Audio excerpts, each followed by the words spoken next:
احترامية أنيقو كليك احترامية أنيقو وقتك احترامية أنيقو فرصة نسيسين احترامية أنيقو أيضاً هذا اللي يجب تكينه وحان وأنا رضا أيضاً بعد جرادة تابع حساب تمايا فسوقوا بيها وحلقوا رسيك إيدانا لله وكم تكليف هاي كجوابي إيو بدل horta xildhibaanka reer Fircoon aad u firfircoon waa xildhibaanada gobolka Togdheer ugu firfircoon galbintayda waxba la isku weydiiyo shirba laga galay horta markii hore taladii waxay noqotay waa in la galbiyo waa in la haray oo guuray ay la sameeyo marna mise xilkii laftiisa weli uu hayaayo guuray ma xilkay ma bixinaa سوى لي ريب بالبراء أنا ما كان واحد دورتي إن الجوريو إن ريب بالبراء نقول قالوا إحنا نقول ريب بالبراء نقول نقول كذي وحبي اللي تجيبين هذا اللي يعني ما تعطيه الناس هاي بعد يرتكبوا يقولي خبيثون ما تركوا ولا خبيثات بعتك كذي إنه كان خبيثات ما يتحكم تعال حلبان أنا مش واحد يقول شيء إنسان يا الله ودي بقولي أن ده كده حلو حديث يوم يقول على أصوات تسير ساي شيء وأريد أن أقول نقطة واحدة بعد لا يدرون نقطة هذه على الإرادة وحكرون كتريا يبغى يسوي شيء يبغى يقال حلم هاي الله دي قوات بحلوتي ساعات هذا كان كم حوار كان كل يجيب له ليه هذا واحد موجود زين الله دي قوات ما يعني المسؤولين دول يحيوا وسير يعمل لك ساعة أنا هي الله دي قوات بحلوتي والله كفروا عقولنا كلنا ما على الإسلام أنا بقول دول ما نمسكوا حيلهم مرة رسول على كتير عن السهولة وشيء أنا كمان تدل ولا عندك واحد إسكال نسوي في الوادي ولا بدي حبيب بابا أنا أقول ما يحب كل عرس سهولة هاي إسكال لا حين هذا مركز خاص نروح يوجد إنسان يلا بدي نقول بيت على كده حيو الحمد لله رب العالمين كم تكامل كان كم حور ما أنت أو أي بيشوف هاي لو يلا بعدين بيشي شراد لبعضن أفريق لبعضن أيها الأهل قدر سبحانه وتعالى شقاء كهي قرر كساحي وحبرشده ذا إن الحلقة دي المسلمين دي يكونوا يجيو بدوبيه وهي أو بشي ديسمبر لبقون هي لبعضن لحيا لما تكي دي هل كامان كي جمريسيو يكونوا يجي مدد آسف تنسمى يشتط بالوضع وحان رمتي قرية وح الله روحي قبصومي أما وحي هاي كل بيه وحبرشة أما قبصوا كرتين وإنت عن ما منهي إلى يصير لحاظ وهاي بدكي أما مسؤوليتي إلى شغيلي قربها إياها وقوه الريان مدحنا قبل وقوه الريان مرسال قبل ما يركوا يسوون تصير لحاظ وها وحا حول النوم صدي إيه شغالة حرب تجوله يعني رجولي وحن يلا ليلا الكريم كل شيء قبل التصاحي سيدا أي سولويسي سيدا أي قابشي سيدا أي نشقيه يسيدا عن قضية إلى المجال كم من قضية رياشي ذي المسؤولين ترى وأنا الإلهي والتاريخ كنتي أنا بقول ماذا يقول سلطان وحن قبتين وحن كبدا فإذا أنا وعن كهلي ضل يضل وحنا نقول يا بربرة أما كذي وريتشين يا أنا قوم مع شيء مجالا دن كذي يدلكي وماش عن سجبا ما أنت مسؤول أو يتنمى يلبسوا دويري يقدرين أنا إتاس أنا للاوي ومعاش هو بدنا صاحبين السلاسل كور كتير مدري وجوبي تلو سنتك يدل كلي مركز بدأ يلا يا رب معاش بدنا نتي مركز لقيت روح عنه قبل يوم بدأ نحل كهي هذا صوت بابا دوري دجالة وحكوا ريجي يا وقول يا أخوي يسود الدكسي أو كشغل يا أما كفرن قبل كساحل دموي كيسة عليه صوته بيوقت وقرر حاول ده يعني بجوي كفرني لم يكن دكسي وعصر لما سكندري طبعا لح بريد ليا يا أفرق برباري أو دكسي ده هو برباري لم يكن طبعا كاسان ده يعني بجوي تردي يقول شيء أما هالشيء يقول له كردي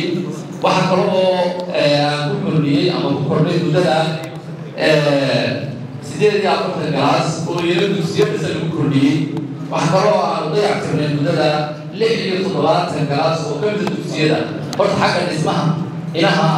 noo qabsoomay ama muddadii aan joogay ku biiray maamulka ama waxbarashada waa tirooyinka aan sheegay macnaheedu maaha anigaa qabtay waxaa intaan maamulka joogay wixii kusoo kordhay waxaana uga mahad celinayaa hantida intaa leeg tacabka intaa leeg dhismaha intaa leeg oo boqolkiiba 80 iska lahaa maayarka iyo golihiisa deegaanka iyo degmada Berbera oo runtii tacabka ugu badan dhismayaasha ay lahaa mar labaad iyo mar saddexaad naqliyo waxaa qabsoomay iyagu tiir dhexaad u ahay waxaa kaloo muddadii qabsoomay oo ku biiray inaan hirgelinay dugsiyo barbaarineed oo babliga waxaa jiri jiro dugsiyo dowladdu ay leedahay private afar dugsi oo barbaarin oo carruurta lagu barbaariyo oo babliga oo dowladdu ay maamusho ayaa iyaguna ku biiray waxaa kaloo ku biiray ama aanu bilownay waxbarashadii dadka waaweyn waqtigiina mas-uuliyadda waxbarashada kaa saaran maaha ubadka yaryar dadka waaweynna waxay u baahan yihiin barbari waxay u badan tahay shaqaale ay u badan tahay shaqaalaheedaasu rumaanku u badan yahay waxaa laga yaabaa qofkaasu inaanu waxna aqriyi karin waxna qori karin nolosheeda imika waxay gashay technology isagoo lacag haysto mobilka ay ku jirto haddaan waxba qori karin waxna aqriyi karin ayuu haraad ku dhimanayaa oo kala bixi karay marka waxaa iyadana aan hirgelinay waxbarashadii dadka waaweyn oo la yidhaahdo la dagaalanka jahliga qoraal la-aanta iyo akhris la-aanta lodkii labaad baa ku jira lodkii hore waxaa ka baxay 440 shakhsi aymiin 440 baanu ku bilownay 390 baa dhamaystay waxaa iyadoo la sii wanaagay 390 ka 12 baa rag ahaa 370 haba haween bay ahaayeen waxaa kaloo aan runtii arrintaana waxaa jira dhaxaad u ahaa maamulka dowladda hoose ma ahayn ayad hayd naga caawisay ma ahayn cid kale maalgelisay isku tashi fikirka iyo dhaqaalahaba aan lahayn oo jiro dhaxaad u ahaayeen maamulka dowladda hoose maayarkuna uu hogaamiye ka ahaa 6 santar maanay ka socotaa magaalada macallimiinta wax ka dhigaa waa shaqaalihii dowladda hoose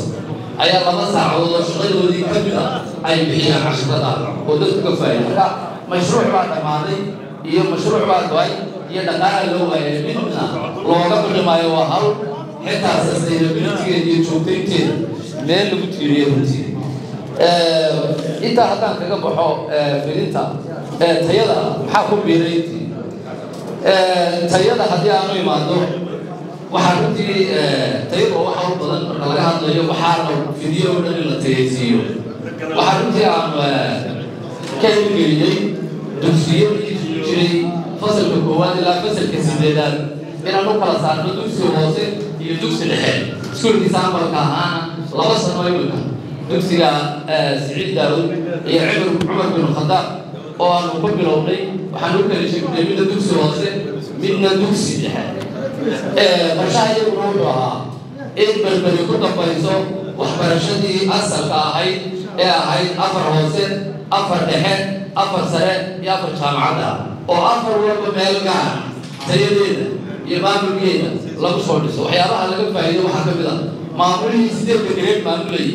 ee tayadeedu ay ku dhimatay maanta 4 grade inuu maamulo oo uu wax ka qaban karo oo ogaan karo xiisadii casharka ardayga tayadeeda uu qiimeyn karo kii horreeyay waa ku guulaysanay kuwa ku xigana insha Allah waxaan ku wareejinayaa dagaal inuu haddii alla yidhaahdo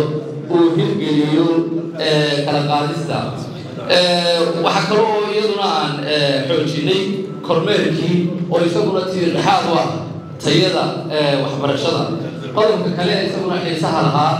reer Berberina markii hore ku adkaaday duruufaha climate-ka aawadi laakiin iminka ay la qabsadeen wuxuu ahaa in xagaabixii oo ku beegi jiray 2 bilood iyo sanad walba iskuullada xidhmaan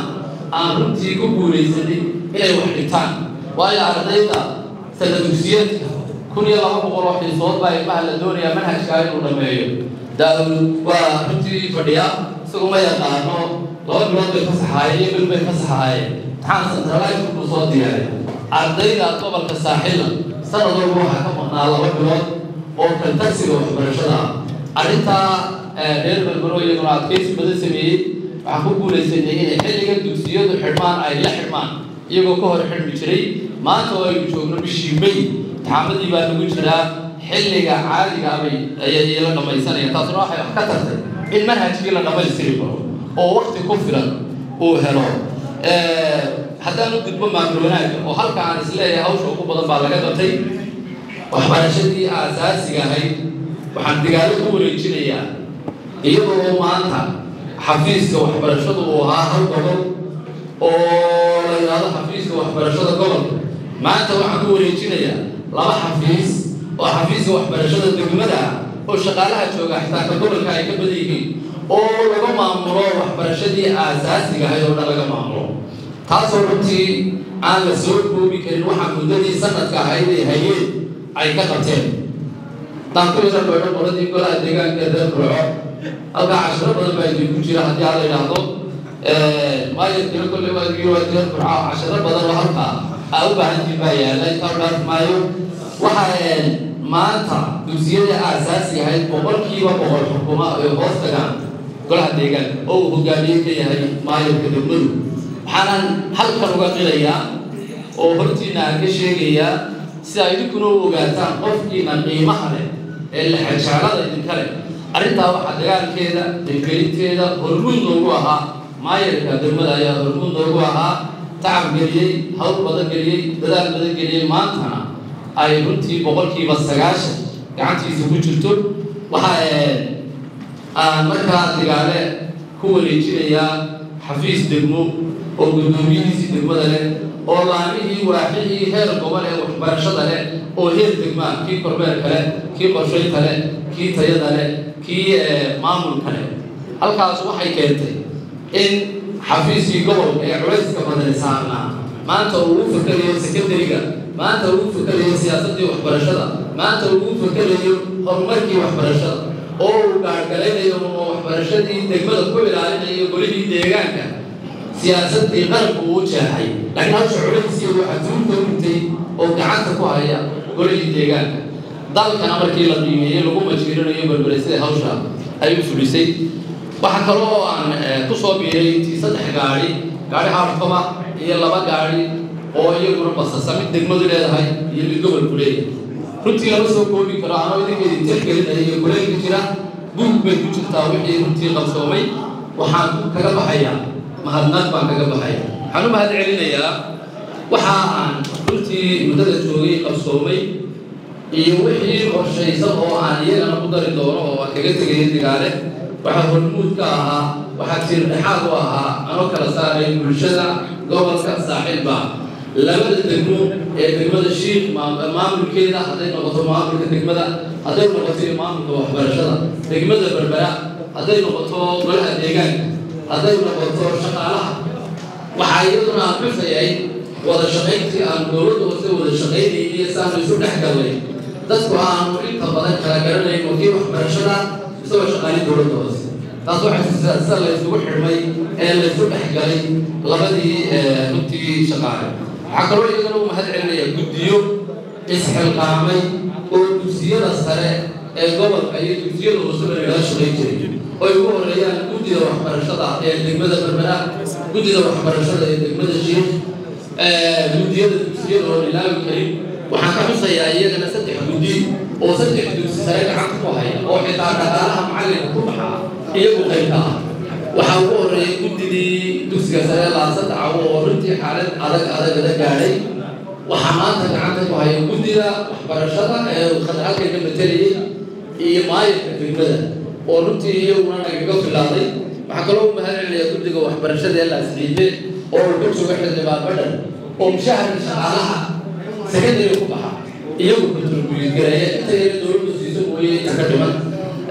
waxaa kaloo u mahad celinayaa guddida waxbarashada ee xagal oo dugsi sare oo xagalaan ka helina oo labada dugsiga kusoo biiray intii aan joogay gobolka iyaguna tuurta u dhintay oo sale baan oday u yahay kolley isaguna imika uu maqan yahay waxaan iyaguna la ilaawi karin guddi culus oo dan iyo duco oo tiir dhaxaad u ah waxaan umaleeyaa deegaankan tiir dhaxaad u ah laakiin waxay leeyihiin aniga iga khuseeyo umaan taabanayaa labada dugsiya boardingka ah iyaga gacanta ku haya runtii waxaanan is leeyahay malaa odayaal shiray oo tashaday waxay ahayd odayaashii ugu talada wanaagsanaa maadaama ay ku taliyeen inay laba dugsiyo boardinga oonay dowladda iyo shacabkooda cidda waxba uga weydiin iyagoo reer ahaan ay ku tashadeen ku dhiseen maantana ay yidhahdeen somalilandna wax ku barato waxaan markaa halkaa ku jira in dadka maxaan ku dhahday guddiyada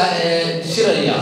inay ku darsadaan mas-uuliyadaha saaran inay ka mid tahay waxaa kaloo iyaguna aan uga mahadcelinayaa dugsigii sare ee suuqsade oo runtii iyaguna gacanta ku haya dugsiga sare suuqsade oo contribute gareeya guddiyadaas waa xubno isxilqaamay qofna waa qof shaqaalaha oo dawladdu u diratay ama shaqadiisa ay gashay qofna waa qof isxilqaamay waxaan guddiyada isu dul taagaya waa dad dabiirkoodu siiyay inay isxilqaamaan isu taagaan inay waxbarashada ay kaalin mugle ka galaan waxaan kusoo gabagabaynayaa aan koobi karin waxaan maanta si buuxda ugu wareejinayaa xilkii iyo mas-uuliyaddii maxaan ku dhahdaayey waxbarashada ibraahim sigaale sidaa la sheegay aniguna ma tegayo reer berberaan ahay xilkii kalena waa la soo wareegay laakiin waan aqbalay sidaa uu badhar sheegayo jadwalkii baan xagga kaloo rogayo khamiistii iyo jimcahan awalba burca tegi jiray iminkana khamiistii iyo jimcahan un baan berberaan dhimanaya haddii aan la yidhaahdo waxaanan ilaawi karin oo mar labaad iyo mar saddexaadba aan aada uga mahad celinayaa qulubtaydana aan ka bixi doonin shacab weynaha iyo bulshada reer berbera kaalintii ay ku lahaayeen muddada aan joogay sida ay runtii isu ka garab taageen waxaan leeyahay ilaahay miisaanka xasanaadka ha idinku daro waxaan kaga tegayaa laba qodob oo dardaarana mid digaalaan sii farayaayo waxyaabihii qorshaysnaa oo ay ka mid tahay xarunta gobolka in la ballaadhiyo xafiis kale lagu kordhiyo isagaan idinku wareejinaya haddii la idhaha halkay maraysay oo ay ka mid tahay iskuullada la kala qaadayo inta hadhay isagaa kaga sii tegaya oo ay ka mid tahay maadaama waxbarashadii hoose ee primariga ahayd maanta dowladdii hoose isaga hawsha u taallaa waa tii dugsiyada sare maanta isaga mar haddii ilaahay waktigaygii waxbarashadii aasaasiga ahayd aan meel dhignay isagana waxaan taladeeda iyo hawsheedana aan la geli doona dugsiyada sare sidii iyagana baahidooda iyo waxa ka dhiman ee loo soo koobi lahaa qodobka ugu dambeeya bulshada reer berbera oon aada u jecelahay oo muddadii aan soo shaqeeyey kalgacal badan igu abuuray waxaan leeyahay sidaa waxbarashada isu garab taagteen sidaa ay la shaqayseen sidaa u midaysan tihiin sidaa berbera ugu midaysan tihiin ugu midaysnaada wasalaamu calaykum waraxmatullaahi wabarakaatu